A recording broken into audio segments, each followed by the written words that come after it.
Quisiera expresar la congratulación para la ciudad de Resistencia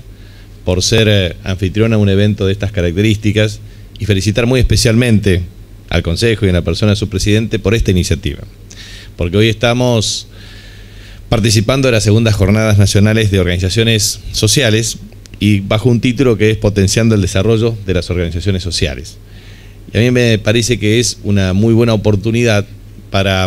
efectuar una reflexión respecto a tres cuestiones. Primero, el desarrollo conceptual de lo que significan las organizaciones sociales y sus distintos niveles de denominación. En segundo lugar, el marco jurídico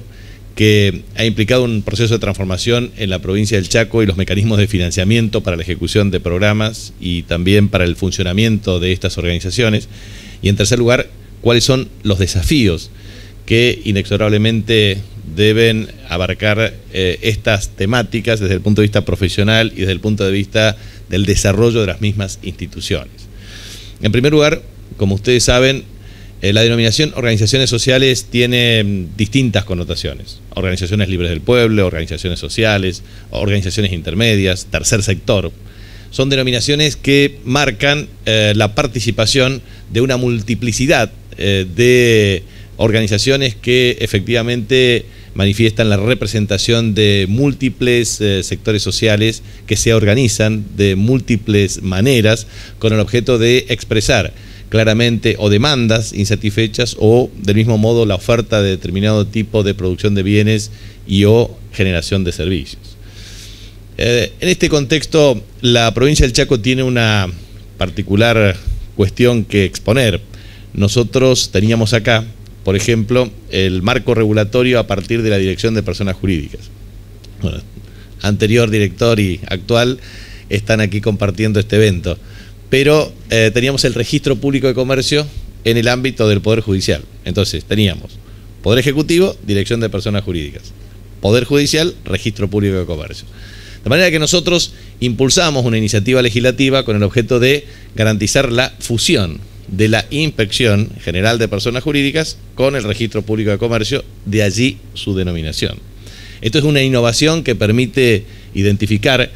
el ejercicio del funcionamiento de sociedades comerciales regidas por la Ley 19550 modificatorias y obviamente también cooperativas, asociaciones civiles, fundaciones, etc.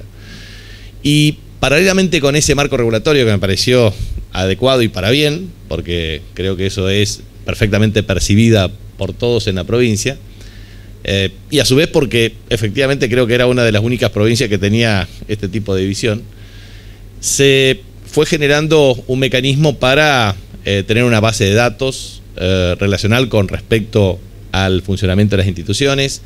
y obviamente también para las intimaciones respecto al cumplimiento estricto del número de socios, afiliados, memoria, balance, estados contables, con el objeto de tener definitivamente un proceso a partir del cual las instituciones cumplan regularmente lo que efectivamente deben hacer. A partir del cual inclusive socios o personas que podrían efectuar notificaciones al ente regulador con el objeto de intimar efectivamente a que las instituciones actúen regularmente y en el marco del cumplimiento de la ley. Esto es lo que ocurrió, pero paralelamente con eso, así como la denominación de organizaciones sociales tienen múltiples acepciones y denominaciones, también hay múltiples acepciones y denominaciones respecto a lo que representan en términos económicos. Se habla de economía social, se habla de economía solidaria, se habla de economía popular. En definitiva, lo que nosotros estamos planteando allí es una transformación cualitativa desde el punto de vista del fin persecutorio por el cual se crean estas organizaciones. Y en general hay un hilo conductor, una denominación común que es organizaciones sin fines de lucro. Y en ese contexto el principio de solidaridad, el principio de integralidad desde el punto de vista de su organización tiene que ver con acciones de carácter comunitaria, benéfico o para la transformación de una realidad objetiva determinada. Y nosotros tenemos que entender que en la provincia, por ejemplo, impulsamos la creación de múltiples cooperativas, más de 1.200, con el objetivo de garantizar la ejecución de viviendas populares que garantizaba la ejecución de dos derechos en forma simultánea: el derecho al trabajo digno y el derecho a la vivienda digna. La simultaneidad en la ejecución de derechos con una herramienta de carácter social permitía efectivamente una irradiación de actividad económica, no solamente en el ámbito metropolitano de la ciudad de Resistencia, sino también en todo el territorio de carácter provincial. El efecto multiplicador generó entre 8 a 10.000 empleos, que a su vez generaban las condiciones con otros programas de articulación nacional. Por ejemplo, el programa Argentina Trabaja, con un espíritu cooperativo, y a su vez otras fórmulas para garantizar herramientas que impliquen inclusión social. Y allí me gustaría pasar efectivamente al enfoque de el rol de las instituciones, de los profesionales, respecto a los problemas de empleabilidad. Objetivamente, nosotros en la República Argentina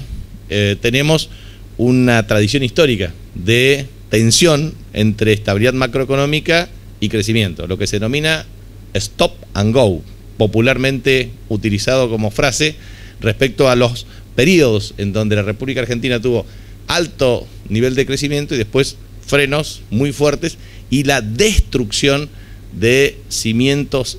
particulares de las organizaciones sociales y este valor intangible que tiene que ver con la participación y el asociativismo. No cabe la menor duda que muchas veces las tendencias hegemónicas del sistema capitalista mundial y su ideología predominante desde perspectiva neoliberal destruye los cimientos de participación y de integración desde el punto de vista social vía precisamente del asociativismo. Se destruyen las redes sociales del asociativismo y allí es donde fundaciones, asociaciones civiles, cooperativas, muchas veces surgen como una fórmula para manifestar el principio básico de garantizar la solidaridad humana y por otro lado para la reconstitución de esos lazos que se destruyen a partir de políticas hegemónicas. No cabe la menor duda que la concentración económica, no cabe la menor duda que la desigualdad estructural del ingreso, no cabe la menor duda que la exclusión social son factores limitativos precisamente para el desarrollo de una economía en donde las pequeñas y medianas empresas se fortalezcan al amparo de la creación de empleo productivo de buena calidad y de buenos salarios. Y obviamente no cabe la menor duda que estas organizaciones constituyen herramientas indispensables para la construcción de igualdad de oportunidades para el acceso de empleo de buena calidad. Y obviamente creo que nosotros sabemos muy bien que muchas de estas organizaciones, en términos de asociaciones civiles, o en términos de cooperativas, o en términos de fundaciones, tienen un problema. Hay una enorme vocación de participar, de integrarse, pero hay que cumplir requisitos formales y sustanciales, no solamente para la aprobación, sino para la garantía de consecución de sus objetivos. Y una de las fuentes principales es el tema de las fuentes de financiamiento. Y en ese contexto nosotros impulsamos una ley de mecenazgo con el objeto de garantizar que las empresas, con una cuota parte del impuesto a los ingresos brutos, lo puedan destinar a estas instituciones con el objeto de establecer una fuente de financiamiento determinada.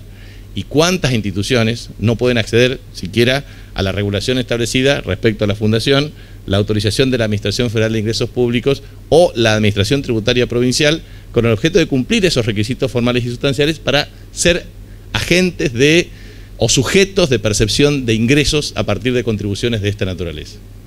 De manera que estas son indispensables herramientas de capacitación. Por eso, no necesariamente un consejo profesional o profesionales como ustedes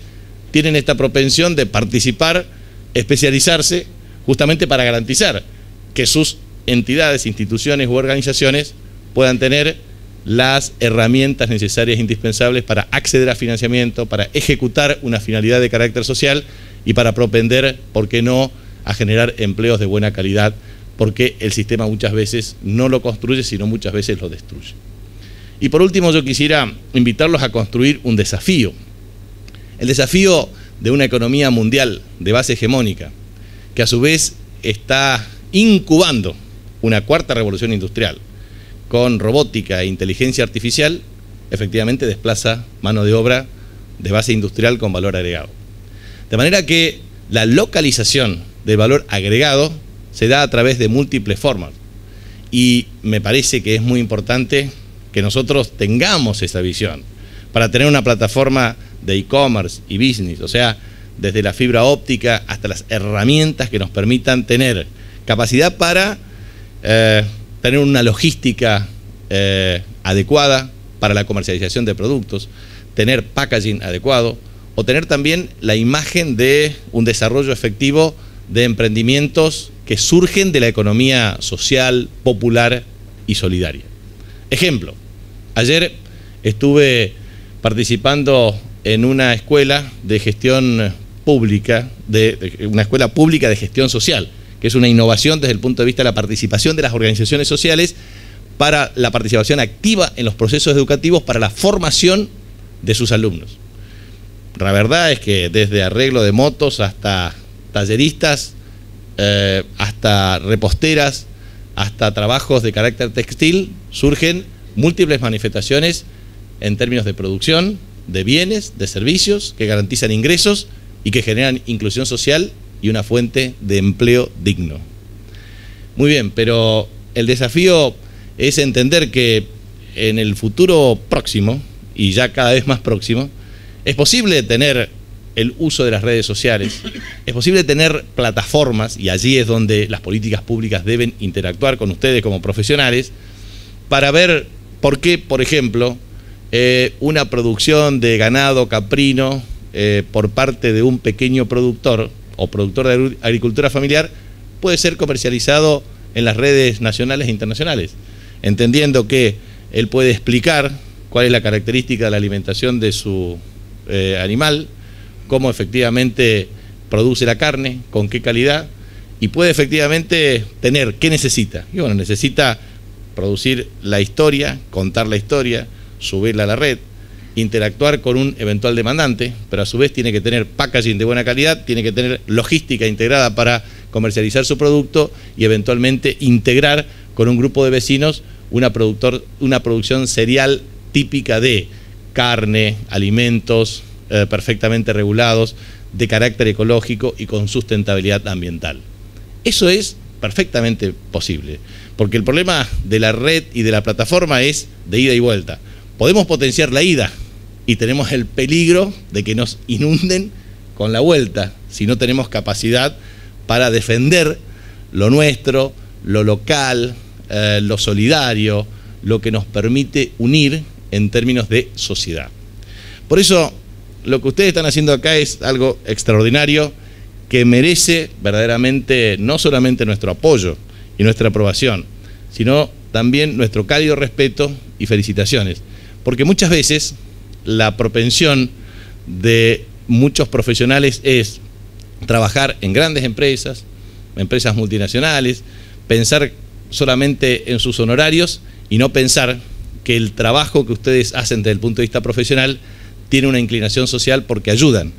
a que una cooperativa, una fundación,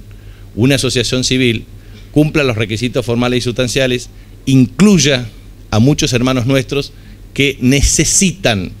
no solamente apoyo o consejo profesional, sino que necesitan el consejo, la sugerencia, la recomendación, el asesoramiento técnico para mejorar procesos, para mejorar estrategias, para mejorar efectivamente su calidad de vida. Hemos visto cómo las cooperativas muchas veces tienen la tensión inicial del asociativismo, porque hay una tendencia individual de las personas. El proceso de transformar las acciones individuales en acciones colectivas vía el asociativismo y genera mucha tensión en grupos humanos y eso genera muchas veces la incordia y también la característica básica de decir que provoca también desánimo, porque decir, bueno, si no nos ponemos de acuerdo, esto no puede funcionar. Y ahí están ustedes, para decirles, ustedes tienen que ponerse de acuerdo, hay que fortalecer el asociativismo, hay que garantizar las herramientas y ahí vuelve a fluir los principios de solidaridad, de respeto, de amor al prójimo, que son valores superiores, fundantes de toda nación, pero sobre todo de todo proyecto de carácter colectivo. Porque finalmente, por más vueltas que uno le dé a la cosa, el individualismo no salvará a la humanidad. Necesitamos tener solidaridad como un principio rector que una las voluntades de todos para construir una sociedad cada vez más justa y cada vez más equitativa, porque la inequidad, la desigualdad y la injusticia lo único que nos genera es precisamente destrucción. Destruir es mucho más fácil que construir, construir cuesta mucho y este es el primer paso. Muchas gracias y felicitaciones.